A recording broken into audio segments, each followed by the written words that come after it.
siempre es apasionante, sobre todo en estas épocas, hablar de lo que fue la Semana Santa y cómo lo juzgaron a Jesús. Nosotros los que estamos de alguna forma en el ámbito de lo que es la seguridad, en el ámbito jurídico, le buscamos siempre la explicación a todo este contexto histórico. Imagínense, Roma ya estaba de por medio también, había un derecho romano, Claro. del cual es la base del derecho universal y bueno, ya regía en aquel entonces. Y a Jesús, primero lo detienen, ¿no? Sí. ¿Cómo fue Sí. todo eso? Bueno, Vamos. y viste que todo comienza, digamos, ya hiciste esa pregunta, ¿verdad? Desde el Domingo de Ramos, ¿verdad? El Domingo de Ramos, por lo menos así bíblicamente, un poco vamos a seguir, pero que tiene un ámbito histórico mucho más amplio, ¿verdad? Que simplemente hablar de un Domingo de Ramos, ¿verdad? Porque sabemos que la Biblia pues, es un libro más bien teológico de enseñanza, pedagógica, ¿verdad? Que nos enseña y nos cuenta de una forma muy rápida, también nos va contando todo lo que sucedió con Jesús, mirando el aspecto más bien de salvación, ¿verdad? Esa es la Biblia. Pero desde aquí vamos sacando, porque la Biblia debe ir en su Willard de mañana, lo que hay entre líneas, como se hacía históricamente. Entonces, aquí comienza para nosotros mañana, ¿verdad? Sería Jueves Santo, ¿verdad? Donde después de la última cena, viste todo el aspecto religioso, la Pascua, la celebración, Jesús que se reúne con sus discípulos, todo esto espectacular. Pero después cuando se van al Getsemaní, ahí comienza entonces el primer momento en que Jesús es arrestado. Pero fíjate que aquí hay dos juicios, eso es lo que tenemos que tener bien en cuenta. Porque entonces todo lo demás que le lleva a la muerte es un juicio nada más que de simulacro. Esto es solamente un simulacro que ellos están haciendo. Ya estaba predestinado, ¿verdad? Predestinado, exactamente. Está predestinado la muerte de Jesús de cierta manera aquí, ¿verdad? Como se te presenta religiosamente, porque la Biblia, como te dije, te presenta un aspecto muy religioso. Entonces, ¿qué pasa? Va al Getsemaní. ¿Quiénes lo envían verdaderamente al Getsemaní? Y de parte del Sanedrín. O sea, los soldados que van, en este caso, para tomar preso a Jesús, no son los romanos en realidad enviados por Pilato ni por Herodes, ¿verdad? En este caso tendría que ser el procurador, ¿verdad? Que es Pilato directamente el que tenía la autoridad. Porque Herodes está en la capital, tenemos que saber que la capital está allá al norte, Cesarea Marítima, otro Loitena, Montburín, estamos. Sin embargo, en Jerusalén en ese momento está claro, dice que también era la fiesta, entonces ellos también venían, se acercaban también a la fiesta para ver, mucha gente, ya dijimos ya, de 20.000 que de repente 3 millones que hay en una ciudad así para la fiesta, era como para poner orden y disciplina. Y ellos también aprovechan muy bien porque es aquí donde le quieren meter a Jesús y en el simulacro, ¿verdad? Le ponen luego una de las causas por las que Jesús va a morir, ¿verdad? Que él solivianta al pueblo para levantarse contra quién. Y le mete pues en el aspecto político, o sea, se va a soliviantar contra Roma. Entonces Jesús lo que está haciendo es querer hacer la guerra, querer liberarse, querer hacer la guerrilla, más o menos, peaginado presentada a su. Entonces, en el Getsemaní es un primer elemento religioso, que no tiene la autoridad. Mira un poco, enseguida le reúnen a quién, le reúnen al Sanedrín.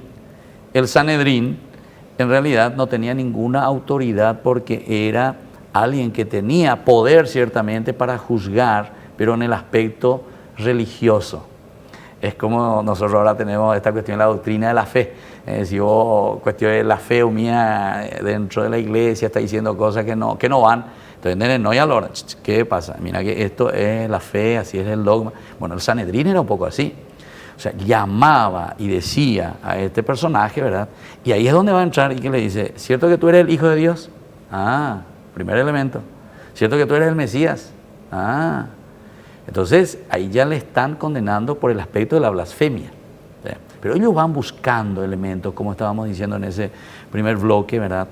Que querían encontrar algo para poder justificar verdaderamente la muerte de Jesús. Ellos no podían hacer como Sanedrín, no tenían ninguna autoridad. ¿Quién podía dar eso? Entonces aquí tiene que venir un segundo juicio.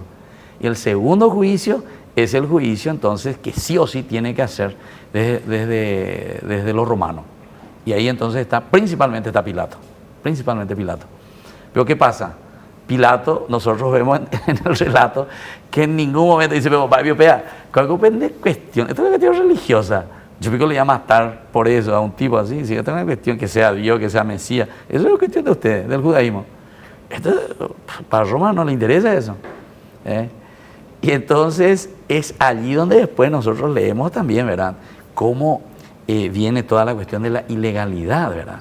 Porque ellos comienzan a presentar y dicen, no, como que yo y ahí Pilato, porque después en un momento le dice, mira que el que se pone contra el emperador, contra el César, quiere decir que está queriendo liberarse y quiere hacer la guerra. Y después también toman ese aspecto cuando Jesús dice, dad al César lo que es del César y a Dios lo que es de Dios, cuestión económica.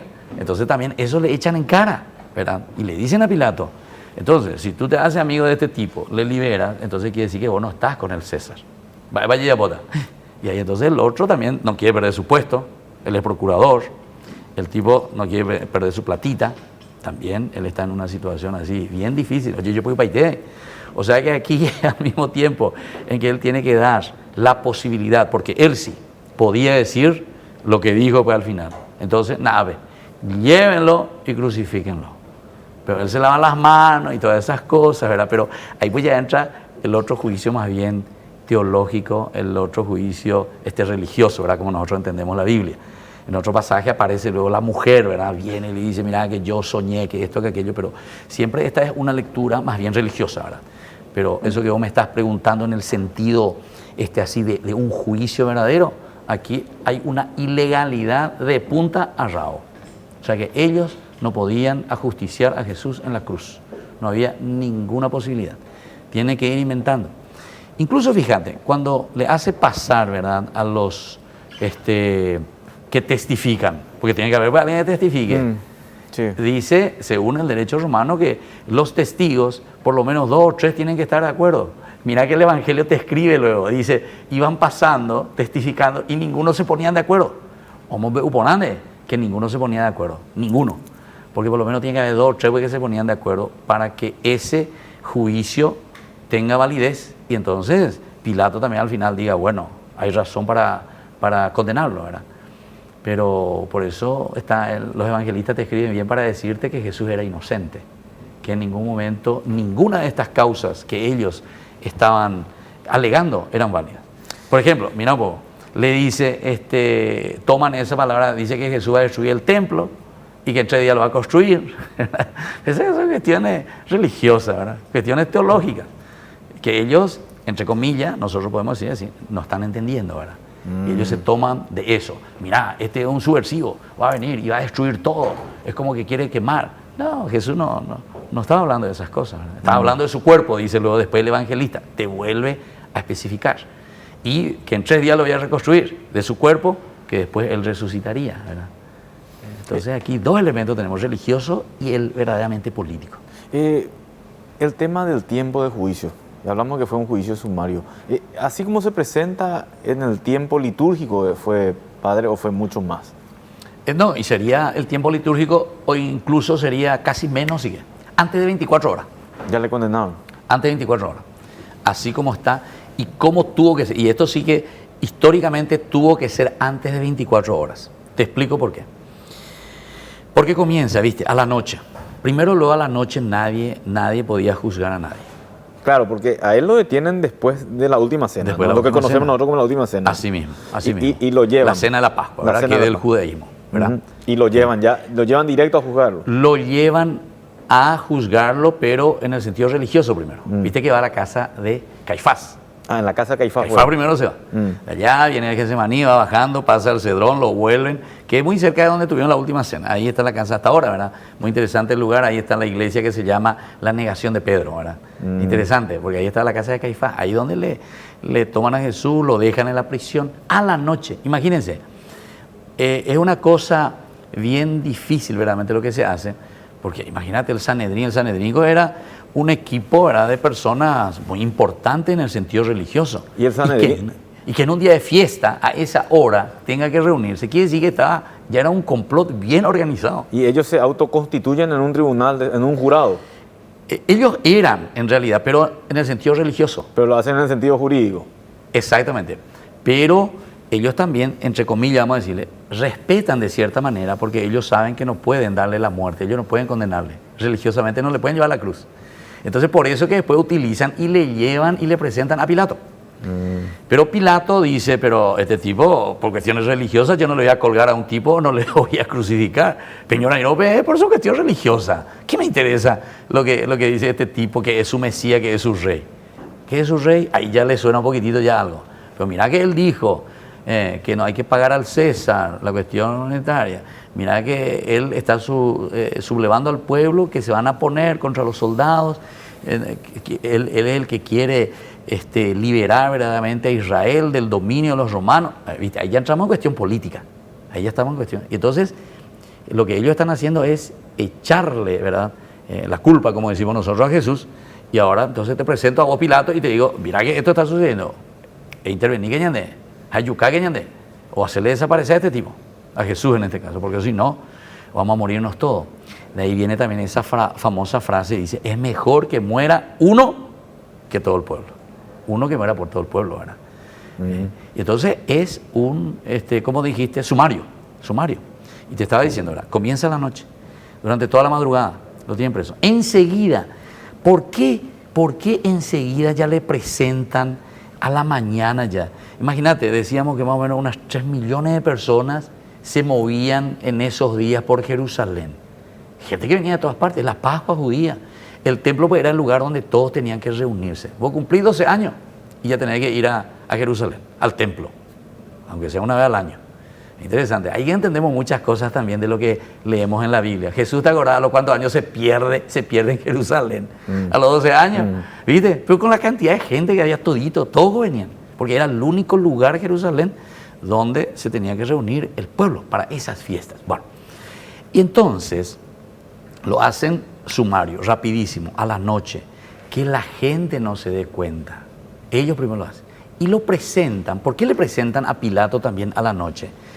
Porque imagínate, el pueblo que le sigue a Jesús, digamos así, se encuentra al día siguiente con un Jesús atado, flagelado, ensangrentado, vestido guaú de rey, y que prácticamente es como un sarcasmo para el pueblo. ¿Por qué? Porque justamente ellos están esperando a un Mesías. Pero yo me voy y me encuentro ahí con un espectáculo y me dicen, nada hablan de Mesías, nada hablan de Mesías. ¿Te acordás que en un momento, eche uomo, le dice, o sea, le presenta, he aquí al hombre, o sea, he aquí al Mesías, le está diciendo Pilato al pueblo que está mirando. ¿Y qué ellos? ¿Cómo reaccionan? No, ese tipo no es nuestro Mesías. ¿Por qué? Porque el Mesías pues era, según el chip de ellos, el que tenía que tener poder. ¿Cómo digo, vos le vas a vencer a un Mesías? No se puede. Ellos no pensaban que un Mesías podía estar arrestado, ensangrentado, estaba así una piltrafa después de todo lo que ya le hicieron. Entonces ahora entendés por qué tuvo que ser un juicio sumario. Justamente porque ellos le tenían que presentar a un Mesías débil, un Mesías que estaba hecho una piltrafa. Entonces la gente mira, el pueblo mira y dice, ¿ese es nuestro Mesías? No, este no puede ser nuestro Mesías. Si nuestro Mesías es el que iba a venir a luchar, iba a pelear con nosotros y nos iba a liberar. En algún momento Pilato le pregunta al pueblo si querían que la suelten a él o a Barrabás. Exactamente. Era una prerrogativa que él tenía. Espectacular. Bueno, y claro, él podía, Barrabás podía. Pero lo importante es que nosotros aquí miremos de otro aspecto también. ¿Por qué le dice? Es como comparar. Ellos pues esperan en un Mesías. ¿Cómo era ese Mesías? Tenía que venir a pelear, a salvarles. Y mira cómo le presenta a Jesús, todo ensangrentado, con un manto de púrpura, con corona de espina, ahí, irrisoria, o pucapalo, imagínense. Va Mesías, vea. Y entonces, ahí Pilato hace la pregunta, porque Barrabás era un sedicioso, un tipo que quería levantar al pueblo, ¿verdad? Barrabás por eso también estaba.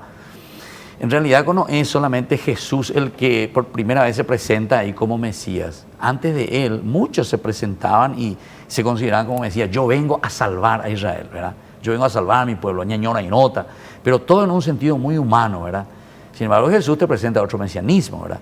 Entonces, ¿por qué esta pregunta al final hace Pilato aquí? ¿Prefieren a Barrabás o a Jesús? A este no. ¿A quién? A Jesús. Va a ser Mesías, ¿verdad? Va a ser guapio. Fuera. A Barrabás sí. Pues Barrabás ¿qué era? Y a Barrabás por lo menos no le pusieron así, no le pegaron, no le coronaron. No. O jugapango y que va a ser Mesías, ¿verdad? Y le echado, y ese mismo pueblo que termina pidiendo su condena, ese mismo pueblo fue el que le había vitoreado cuando ingresó a Jerusalén. Y podemos decir que por lo menos, no digo todo el pueblo, ¿verdad? Como decimos nosotros, todo el mundo te conoce, romeritos y la mitad, ¿verdad? A Jesús le conocían, pero tampoco no es que todo el pueblo, ¿verdad? Ahí siempre, teológicamente en la Biblia se te presenta todo el pueblo, ¿verdad? Pero siempre son algunos que venían y miraban, mira, este es el tal fulano, ¿verdad? Este es el Mesías. Pero cuando le ven, nunca le conocieron personalmente seguramente algunos, pero le están viendo ahí de repente y dice, pero esta clase de Mesías yo no quiero. Un Mesías que está aquí todo ensangrentado, que no le vence a nadie, que no lucha a nadie. Va a piopear, va a ser veñan de liberata, si él mismo no se puede. ¿Te acordás en la cruz? ¿Qué le dice el que está a la izquierda? Si tú eres el Mesías, bájate de la cruz. Sálvate primero a vos mismo y después sálvanos a nosotros.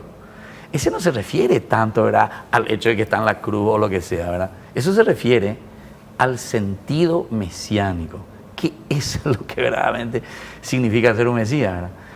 Entonces, ellos hacen este juicio sumario, o sea, rapidísimo, para presentar y debilitarle a Jesús, debilitarle en cuanto a su propuesta de mesianismo. Y entonces ya el pueblo va a decir, no, este tipo no vale la pena, ¿para qué seguirle? No vale la pena, si no nos salva de nada. ¿Tuvo derecho a la defensa Jesús? Y en realidad, según el derecho romano, tendría que haber tenido, tampoco tiene, en ningún momento.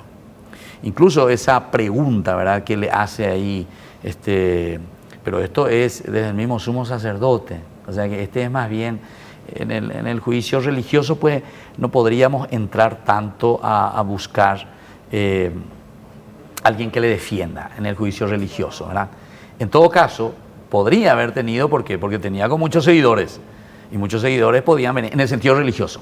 Pero ahora, el derecho a la defensa tendría que ser delante de Pilato, y no tiene. ¿Sabes por qué? Porque según el derecho romano, ¿qué dice? Que una vez que yo veo si es que este tipo es culpable, ¿qué tenía que hacer? Dejarle por lo menos un día, le tenían que haber dejado, para que él tenga a alguien que le pueda venir, como hacemos nosotros. No sé cuánto, ahora ustedes saben, hermano, no sé cuánto tiempo tener el derecho a defensa, no sé por cuánto tiempo. Derecho universal. A universal. En todo momento tenés, claro. O sea, todo el tiempo que necesitas. Claro, a veces que vos pidas. Ya, no, pero en este caso, si vos recibís, vamos a decir, que a Jesús le condenaban y decían, este tipo verdaderamente es reo de muerte, tiene que ir a la cruz. Igual no es que ya en ese momento le agarraban, le vestían y listo, joven, y le condenás ya. No. Por lo menos tenía que tener 24 horas. 24 horas. Y a Jesús no. Viste que ahí mismo Pilato, ¿qué hace? Bueno, tomen, le ponen la cruz y le llevan y ahí le crucifican. O sea que tampoco tiene ese derecho a defenderse, ¿verdad? Y a la vuelta de la pausa vamos a hablar de ese momento que se conoce como la pasión y posterior crucifixión. Vamos a Muy bien.